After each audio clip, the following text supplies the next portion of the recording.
I must say, there's been probably close to 1,000 of these recordings on YouTube and Facebook. I mean, that in itself is extraordinary. How do they do that? Put 1,000 recordings on a website.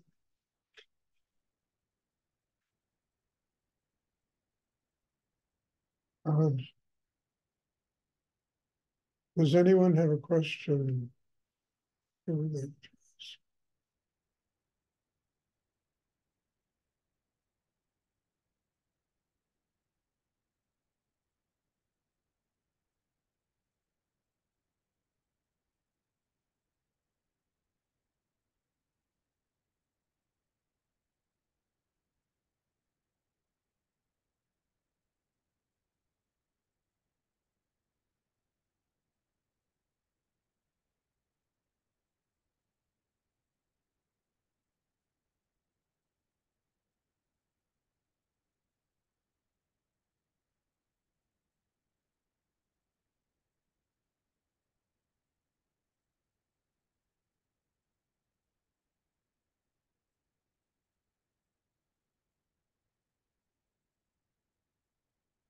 Does anyone have a question?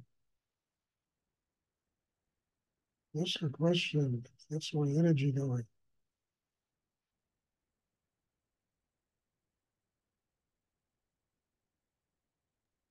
I have a question, Stuart. Good. Yeah. Um, I'm just curious, what's your take on the difference between a very focused gaze as opposed to a soft gaze? I I was just wondering if there's a difference. You mean external gaze? Yeah, just because I notice that sometimes you get a little blurry and it's super extremely soft gaze, and then other times I'm completely hyper focused on maybe your left eye in particular, and I get really serious and very, very focused. So I was just curious if there's a difference between the two. Your focus, your real focus should be on the chakra right below the navel. Okay. And if you're focused there, Hmm. understand that means having the eyes open will enable you to absorb inside your system an enormous amount of energy. That energy will nurture you. It will help you to grow. It'll build a chakra system that's strong enough to connect you with spirit. That should be the main focus, not on whether you're seeing me blurry or seeing me my left eye or my right eye or my nose or whatever. I mean, it's the focus should be internally, and it should be a strong focus. It's almost like a laser beam or surgery. And that will open the very core of your being. Opening the core of your being, as I say almost in every class, enables you to develop each and every one of the chakras and build inside yourself a connection with higher energy in the universe. Keeping the eyes open has a singular, well, it has many purposes, but one of the most important purposes, it allows you to, all this Shakti flows through me and it will flow into you through the eyes. So whether you're seeing me blurry or you're seeing my left eye, my right eye, my forehead, or whatever you're seeing, doesn't matter. Understand what matters is that you're focused and you can take in the energy. And the energy nurtures you inside and helps you to grow. So that's really the important focus. And how you see the external world, that changes by the minute, frankly. You change by the minute, and the external world changes by the minute. And you're constantly seeing it differently and seeing new things, and it's just showing you about the different things that are taking place inside yourself. So I wouldn't worry about that. I would get yourself really focused in the core. And then you'll see such a major difference in your growth. It'll transform you. Thank you.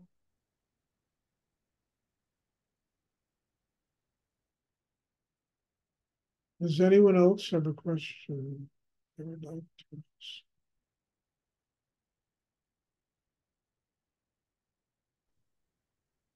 Yeah, Stuart. I have a question. Yes. What is happening on the energetic level when people show up late for the class? They interrupt the class. That's what happens. The class starts. I start the class literally, unless I give a short talk, I will start the class 2 minutes after the hour. So I wait another couple of minutes, hoping that people will show up by then. And if people show up when they're late, you understand the class has already begun, and the camera goes on. They sit down. It just interrupts the class. So it makes it harder for me to transmit the Shakti until they get centered, they get quiet inside, they're open. And I think, when I ran my center on 4th Avenue and 10th Street, I had an elevator that went directly to my loft, and, it was on the 4th floor. You press 4, the open, you walk into my loft. The class started at 7 o'clock. If somebody showed up 10 minutes, 5 minutes, 30 seconds after 7, they didn't get into the class. Because they would come in, they would have to sit down and get a chair, and it would disturb the whole. I don't do it as much here because, okay, it takes a second, people, but it does disturb the class. If people move, it disturbs the class. Suddenly, I'm working with somebody over here, and somebody is scratching their forehead over, and my whole attention, and it just begins to break up that flow of energy, that refinement of energy that is taking place between all of us. So it's a responsibility. I mean, well, as I said, it's a matter of coming 2 minutes earlier, for God's sake. I really mean that. So the flow of energy is connected to your concentration. Excuse me? Is the flow of energy connected to you being concentrated? Yes. Yes. Also focused like we have to be focused. Yes. Yeah. And if you're disturbed, if the class is disturbed, it breaks up the flow. And then I have to start all over again almost, Mm-hmm. to get the energy going again. So I say these things not because I like to hear myself talk. I say these things because I want everyone here to truly benefit from what goes on. Yeah. And everyone will benefit if everyone is responsible. If you have to fix your computer, don't fix it while the class is going on. There are people that do that.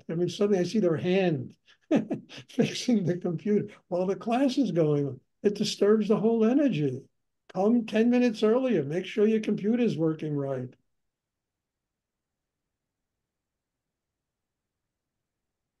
Yeah. Thank you. You're welcome.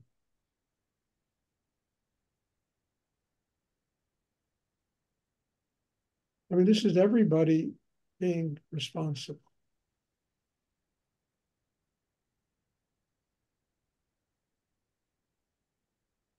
Does anyone else have a question? Also, people leave early, 60 to 70% of the time, some of the most important things that happen in this meditation is when I give talks afterward. And people have to go somewhere, this, that, whatever, wait 10 minutes. It's 10 minutes. It might change your life, for God's sake. Is there still a transition during the talk? What a transition? What do you mean? A flow of energy. The talks are Shakti. It's not me talking. It's the spirit coming in words. I don't talk. I don't sit down and think before. Today I'm going to talk about this. I have never, in 50 years of doing this and talking, have ever thought what I was going to do after the meditation, what I was going to talk about. Ever. This is true. It comes. This energy comes. And I would say 60% of the time, it's stronger than the actual meditation. Yeah. And there's so much to learn and so much to absorb inside.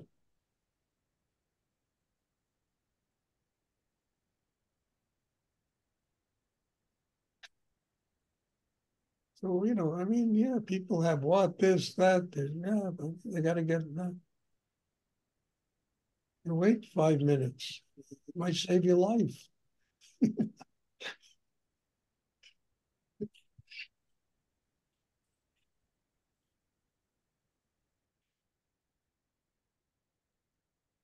Does anyone else ever? It's like you go to the theater, right? Or especially you go to listen to music.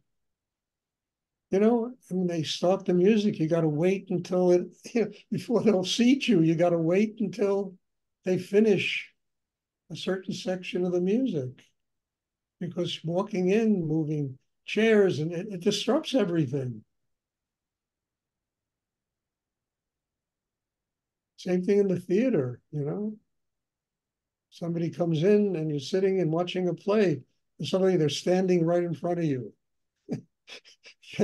taking their coat off, saying a few extra words before they sit down to enjoy the play. I mean, what do you get angry? You get upset. You say, hey, come on time.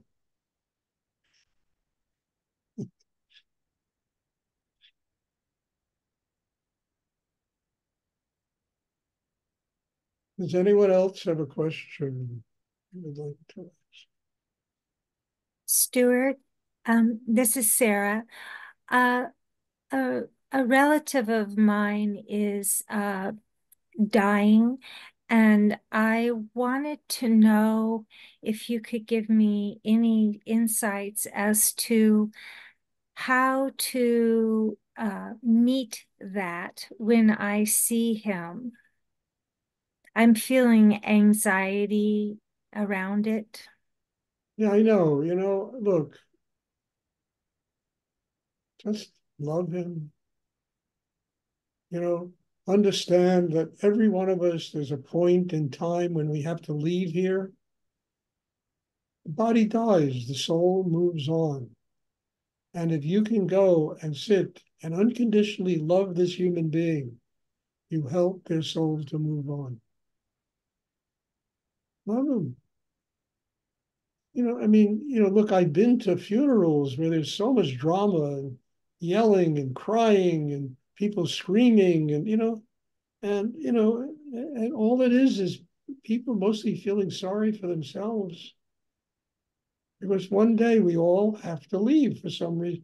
I mean, also, that's what this meditation is about, building an inner strength that enables us to become one with higher energy. So when we leave, we truly become one with God, one with the universe. So what I would suggest is unconditionally love this person. Don't give them lectures on living and dying. Don't get upset in yourself. And I mean, that's what Rudy told me. He said, look, when I go, don't mourn for me. Don't lament for me.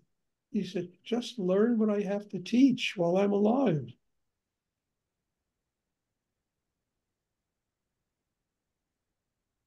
And then hopefully you'll pass it on to somebody else. Thank you. The important things are is just unconditional love and, and respect. We take joy when somebody is born and we mourn when they die. We should rejoice. And basically going on vacation for a certain period of time to get away from this, and they rebuild them, the soul, the chakras, and they come back here because the soul has to evolve. The soul has to truly become one with higher energy. And it's born on the earth to learn how to do that.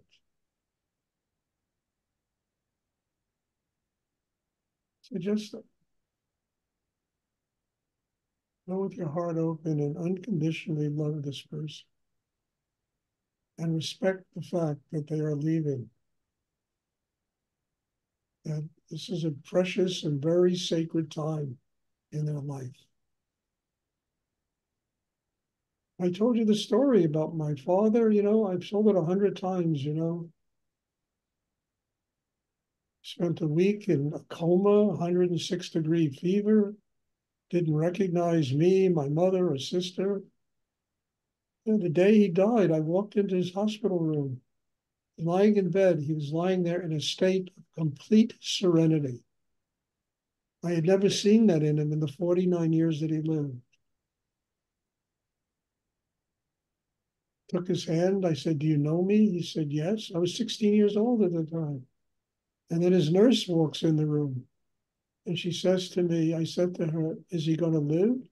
And I don't know who this woman is, but she basically changed my life. She said to me, her experience, and she's seen many people pass on in that hospital. She said, just before they leave the world, they go into this state of total surrender, of total serenity.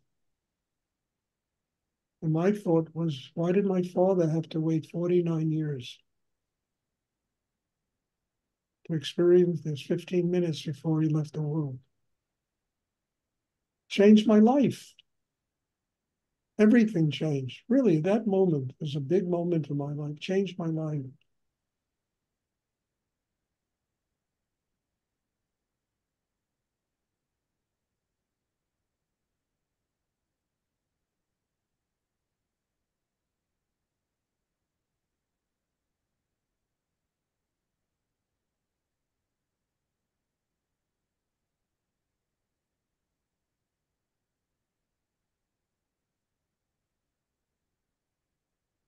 So don't just love unconditionally. Bring that. Does anyone else have a question?